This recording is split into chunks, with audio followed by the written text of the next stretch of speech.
Thirsty? What's the first thing you or your children reach for? No fibbing. If that beverage contains sugar, our next guests can show you how a little bit of sugar can go a long way toward wrecking your daily nutritional intake.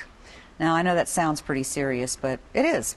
Assistant Director Matt Herman of the Children's Health Insurance Network, Cinch, and Dr. Janet Azar with Old Dominion University School of Nursing are here to show you how to reduce sugar intake and have fun while you're doing it. And of course, having fun we always associate with kids, so that's where we're going to start, because this is a campaign that you're working on with some students at Old Dominion. Yes, to really further the idea and of creating a good habit, which is taking a real good look at what it is you consume. We are, and thank you for having us, and thank you for welcome. providing water to us instead of soda or 100% fruit juice. We're really excited about this. Came along with Dr. Azar, Cinch, which is the Consortium for Infant and Child Health. EVMS is the leading agency who have been super supportive of our regional coalition. We decided to adapt this Rev Your Bev campaign, which was originally adopted by and created by the Virginia Foundation for Healthy Youth, which is a state organization. So we decided to localize this project and called it Rev Your Bev 757, and to try to reduce the amount of sugary drinks that our children in Hampton Road that are actually consuming. Yeah, and they do consume quite a few.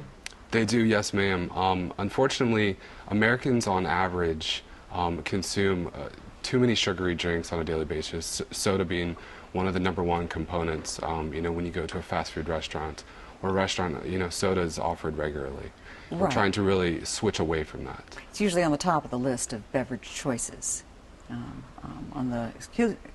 particularly through drive-thrus and fast food and what have you. It's like, yes, ma'am, and we've really worked with Dr. Azar and ODU, which have been a fantastic partner in our Cinch Coalition. She has a lot of wonderful students that have been helping out with this campaign. We really looked at last semester trying to develop this program further. Our Cinch Obesity Work Group really worked on this campaign all of last year. ODU students came in, took hold of it, and sort of just spearheaded the whole project. In this semester, which just started about 2 weeks ago, they're actually going to start implementing the PowerPoint presentation and the materials that we developed. Great, and some of those materials are in the form of a Facebook page, is that correct, or Facebook? Yeah, we have a Facebook page. If you go to cinchcoalition.org, you can find a whole bunch of the information there. We have a Facebook page on Twitter that really promotes this project. This presentation educational project really looks at the health aspects of sugary drinks. Sugary drinks, you know, on a daily basis, kids are getting these sodas. They're being offered soda first, really sugary juices first. Outside of the things that we really want to push forward. Yeah. Juices and drinks like this are just prevalent. I mean, they're almost assumed that that's what you give a kid when they want something. The little juice boxes and all of that stuff is, it may seem healthy, but too much of anything is too Unfortunately, when parents see fruit juice, they think, oh, this is healthy for my children, but they don't look at the nutritional labels and see how much sugar is really in the fruit juices. Yeah. And it's added sugar, it's not the natural sugars. Right, and I think that's a misconception a lot of people have about fruit juice, that if you take a closer look, it may say what percentage of that beverage is actually juice. And they may even have it in larger type, but you still see the picture and it's juice in your mind, which is not quite the same thing. And that really can make a difference in how somebody perceives what's good for them and what they might continue to consume even into their adult years and beyond. So your students have really taken this bull by the horns. Yes, this is a wonderful way for the nursing students who are spending a lot of their time in acute care settings, learning how to take care of people with diabetes, fatty liver disease, all of the chronic illnesses, and begin some of the preventive medicine that we really need to spend a lot of time on. And so they really become integrated into a major project that can be very helpful in preventing these long-term chronic diseases. Well, these chronic diseases that are becoming either more well-known or more prevalent, there are just more people that are dealing with them are things that might be addressed early on. Not only more people dealing with them, but they're dealing with them earlier. We have more children now who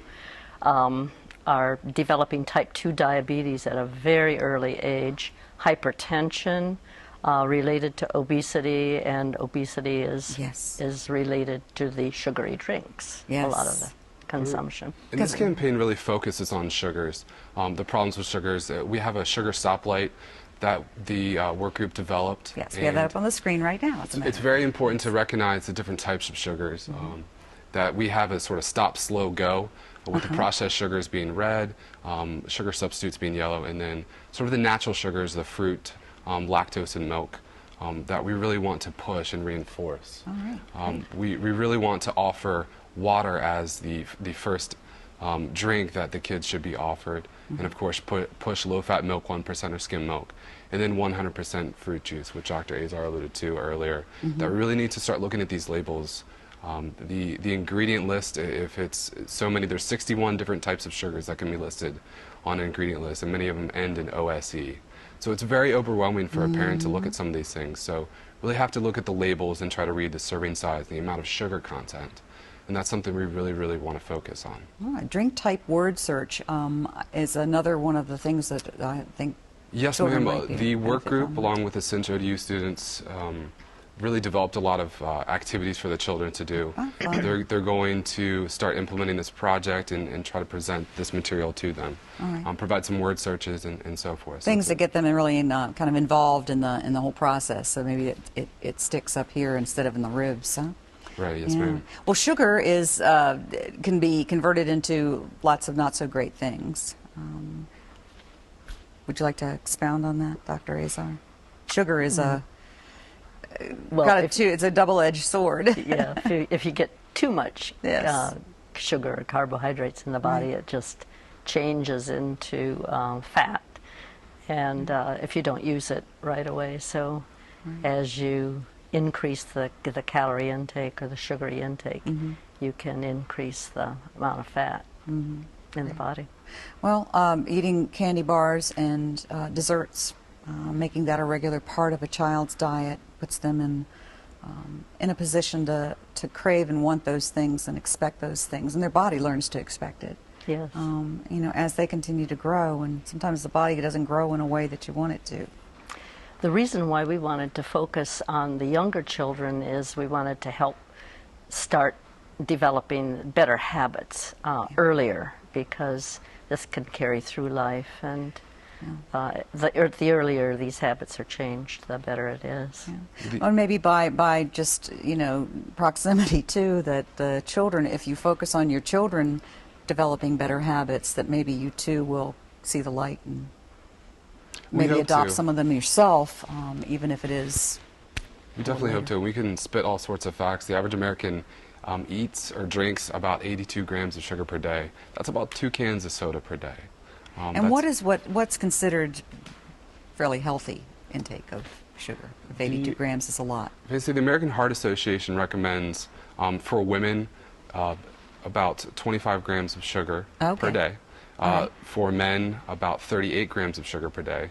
And then for children, about 12 to 25 grams of sugar per day. So there is a huge, huge difference then. There's a gap between. There is, and you can sort of think of it in something our presentation really pushes, is the amount of sugar packets. For men, 38 grams of sugar is equal to about 5 or so sugar packets. So, and that's just the amount in 1 can of soda. There's on average about 40 grams of sugar in 1 can of soda. Let's not forget coffee, because some people dump it in there. I'm not sure I know, outside of maybe my grandmother, that puts 5 packets of sugar in her coffee to sweeten it. Not many people put 5 packets of sugar. So. Right, but they may have more than one cup of coffee, and so I'm thinking then you are forgetting that you just maybe dumped a packet or 2 into your coffee, and you just had another 2. So it does get sneaky. It does. Yeah. It does. So aside from the games and what have you that your nursing students are doing, is there anything else that you're using in this campaign to raise awareness?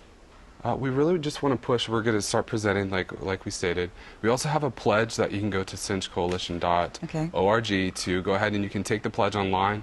There's also a social media component to it where you can actually print up the pledge, completed as a family. We really want to push this nice. family aspect of having to reduce your sugary beverages at home. So you can print it up, take a picture, and then post it to all your social media outlets. Oh, all right. So yeah, let's definitely get the word out that you are involved in something that's really good for you, and maybe somebody else will take up the cause and run with it too. Right, and it all started with the ODU students. Our partnership was great, and they're really starting to push it through. So thanks to them and Dr. Azar's students, it's been a great help, and it's going to be a great campaign. We're looking forward to it. They're starting to collaborate with some faith-based communities, the Parks and Recs centers, after-school programs, the Y, and hope to promote this program, increase awareness. Good. So this is really just kind of getting underway. Things are just starting to roll out and start happening, and it will be happening for some time now.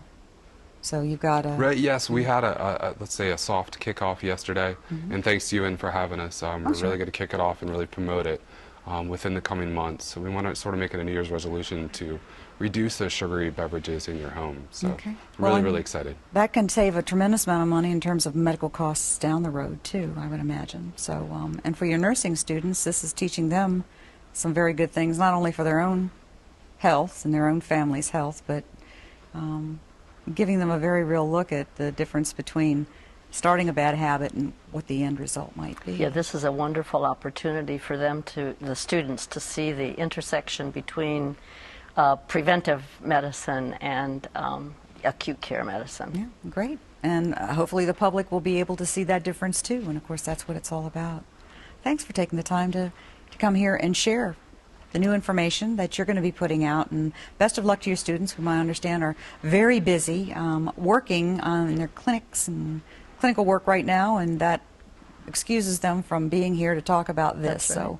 So, but that's all right. And we know we'll be seeing and hearing from them down the road. So thanks so much. Thank you. Thanks Great for having stuff. us. Thank you for being here. And thank you for joining us.